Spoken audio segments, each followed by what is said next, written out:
तो भाईजान की फिल्म सिकंदर लॉन्च हुई थी 30 मार्च को, ईद के दिन संडे को। और मुझे पहली बात तो यही मार्केटिंग स्ट्रेटेजी समझ नहीं आई कि 30 तारीख को फिल्म रिलीज करने का सोचा क्यों।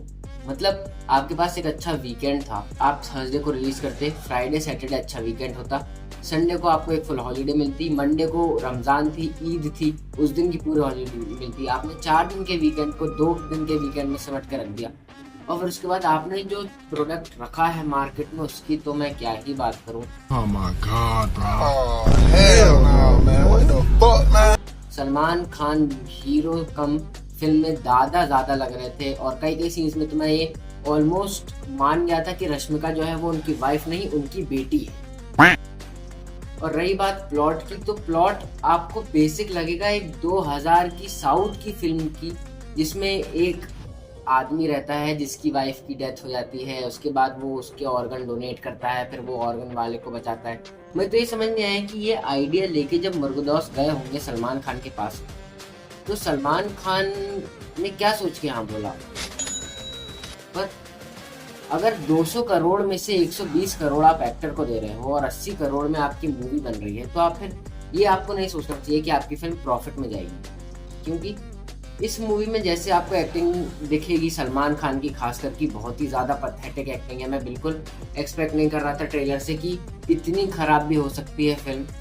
बाकी इसमें एक्टर्स तो अच्छे हैं, रश्मिका मंदाना, उसके बाद राज बब्बर के बेटे प्रतीक बब्बर, फिर सलमान खान, फिर शर्मन जोशी, थ्री इडियट्स वाले।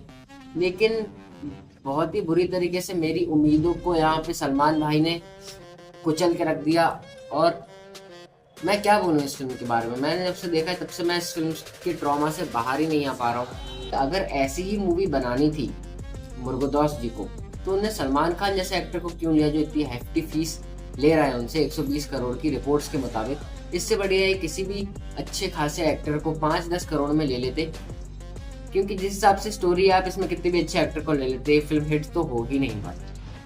ये तो बात हो गई सिकंदर की, इससे ज़्यादा बात मैं करना नहीं चाहता क्योंकि इससे ज़्यादा बात करना ये फिल्म डिजर्व करती भी नहीं है। लेकिन मैं इससे बात करना चाहूँगा सलमान खान के फ्यूचर की, कि आखिर क्या है उनका फ्यूचर। पिछली आप अगर उनकी 5-6 फिल्में देखें, रेस 3, फिर किसी का भाई किसी की जान, फिर आप देखें उसके बाद राधे, फिर ये फिल्म जो अभी लेटेस्ट सिकंदर, तो इसमें आपको ऐसा नहीं लगता कि बिग बॉस के सेट से चल के ये सीधा मूवी पे ही आ जाते हैं। मतलब ना ये ड्रेस पे मेहनत है, ना आपके कुछ एक्टिंग में मेहनत है, फेस के एक्सप्रेशन ही चेंज नहीं होता और उसके बाद जो जोक्स मारते हैं मूवी में, ओ माय गॉड, छोड़ देते हैं जोक्स को तो छोड़। तो बिल्कुल ऐसा लगता ही नहीं कि सलमान खान मेहनत भी कर रहे हैं, और इसी की वजह से उनकी जो फिल्म है कई सारी वो तो कैंसिल भी होती जा रही है। जैसे उनकी एक इंशाअल्लाह फिल्म थी जो कि बात चल रही थी भंसाली के साथ, लेकिन वो भी कैंसिल हो गई। फिर एटली के साथ एक फिल्म में वो नजर आने वाले थे, वो भी अब अल्लू अर्जुन को मिल चुकी है। तो मुझे बिल्कुल समझ नहीं आ रहा कि सलमान खान की जो चॉइसेस है वो कैसे मेक सेंस कर रही हैं। और आगे भी उनकी एक भी बुल थी जो कि पता नहीं कब से डिले ही होती जा रही है, मुझे तो लगता नहीं कि अब वो भी बन पाएगी। तो पता नहीं फ्यूचर में क्या होगा। एक किक 2 की अनाउंसमेंट हुई थी, अभी कल ही न्यूज आई है कि बजरंगी भाईजान का भी सेकंड पार्ट बन रहा है। SS राजमौली के पापा जी लिख रहे हैं उसको। पर मुझे ऐसा लगता है कि ये सब एक PR स्टंट है, ऐसा कुछ होगा नहीं। और सलमान खान ने मैं सही बताऊं तो बहुत ज़्यादा डिसअपॉइंट किया है इस बार, क्योंकि सलमान खान जो थे उनने एक टाइम पे बहुत ज़्यादा मेमोरेबल फिल्म्स दी थी जो कि हमारा चाइल्डहुड बनाती है, जैसे वांटेड थी।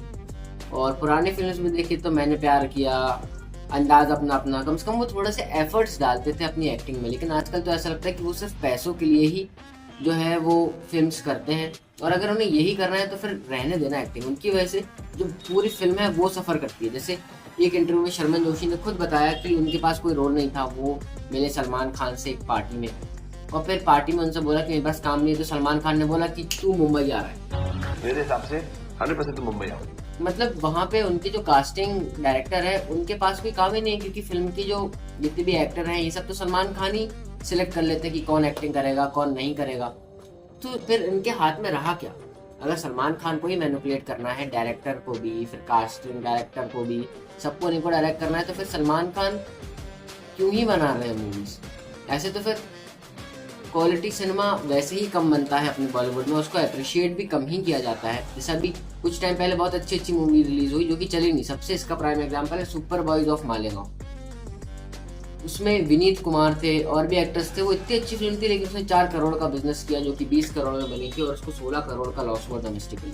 और यहीं से याद आया मुझे सिकंदर के बॉक्स ऑफिस कलेक्शन को लेके। पहले दिन इसको बोल रहे थे कि ये तो 50 करोड़ 60 करोड़, पहले दिन इसने नेट इंडिया में कमाए 26 करोड़, और आज की डेट में आज उसका 11वां दिन है बॉक्स ऑफिस पे, और आज के दिन उसने कमाए हैं 1.6 करोड़। तो अभी तक टोटल इनका हुआ है 104 करोड़, और ये बहुत ही ज़्यादा लॉस में 96 करोड़ के लॉस में अभी चल रहा है फिलहाल। मुझे लगता है कैसे ही कवर हो पाएगा इसे। तो ये एक जो फ्लॉप की लिस्ट चल रही थी सलमान खान की बहुत लंबी, उसमें एक और फ्लॉप जो फिल्म है वो ऐड हो चुकी है।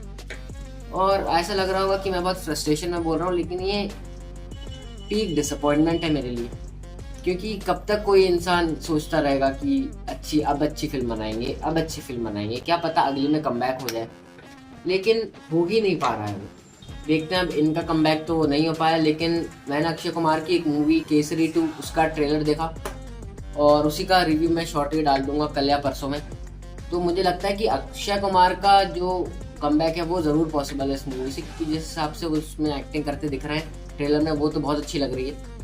और मैं अपनी रैंटिंग सिकंदर को लेके यहीं ख़त्म करना चाहूँगा, क्योंकि क्या बोलूँ मैं इस फिल्म के बारे में, कुछ बचा ही नहीं है बोलने के लिए। इतनी ज़्यादा ख़राब एक्टिंग, ख़राब डायरेक्शन, ख़राब डायलॉग, ख़राब कॉमेडी, ख़राब प्लॉट।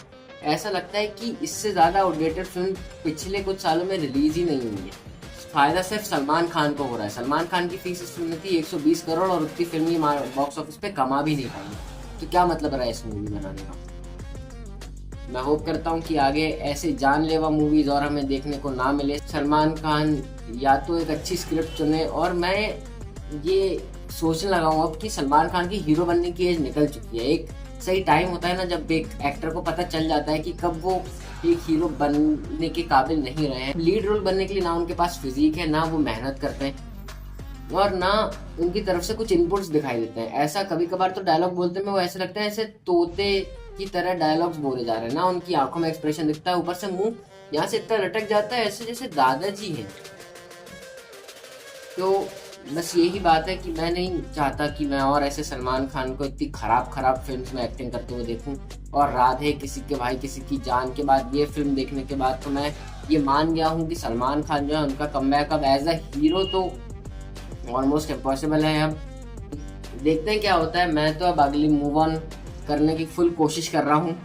बाकी केसरी 2 के ट्रेलर पे भी मैं रिव्यू करूंगा, और रेड 2 अजय देवगन की फिल्म आ रही है, और उससे मुझे बहुत ज़्यादा एक्सपेक्टेशन है, क्योंकि उसके ट्रेलर से मुझे लगा कि जो सेम वाइब रेड की थी वही सेम वाइब इसमें भी कैरी ऑन हो रही है, और उसी के 7 साल बाद ये टेक प्लेस कर रही है। तो इस पर भी मैं बात करूँगा। तो बस आज के लिए इतना ही, और क्या बोलूँ मैं, इस पर कुछ बोलने लायक है ही नहीं है। इस फिल्म से देखने से तो अच्छा है आप इतने पैसों का कुछ खा लो जाके टपरी पे, चाय वाय पी लो, दोस्तों के साथ घूमो फिरो। इसमें पैसे बर्बाद करने से अच्छा, और मुझे तो लगता भी नहीं आप लोग भी पैसे बर्बाद कर रहे होगे। अगर जा रहे होते तो ऐसे थोड़ी हाल होता है। तो बस आज के लिए इतना ही, हम बात करेंगे अगले ट्रेलर में। तब तक के लिए भाई साहब खुद को बचा कर रखो ऐसी मूवीज़ से, और अच्छी मूवीज़ देखो। मेरा हो गया एज अ फिल्म से, और मैं ऐसी फिल्म और नहीं देख सकता भाई साहब। तो मैं जा रहा हूँ फिल्म में सिकंदर भाई साहब की जो वाइफ रहती हैं वो हार्ट, लंग्स और आंखें डोनेट करते हैं। ये फिल्म देखने के बाद मैं जा रहा हूँ अपना दिमाग डोनेट करने, जैसे कि डायरेक्टर और एक्टर ने ये फिल्म बनाते टाइम अपने दिमाग को डोनेट कर दिया था। तो मैं भी जा रहा हूँ। मिलता हूँ आपसे अगले वीडियो में, तब तक के लिए कीप वॉचिंग।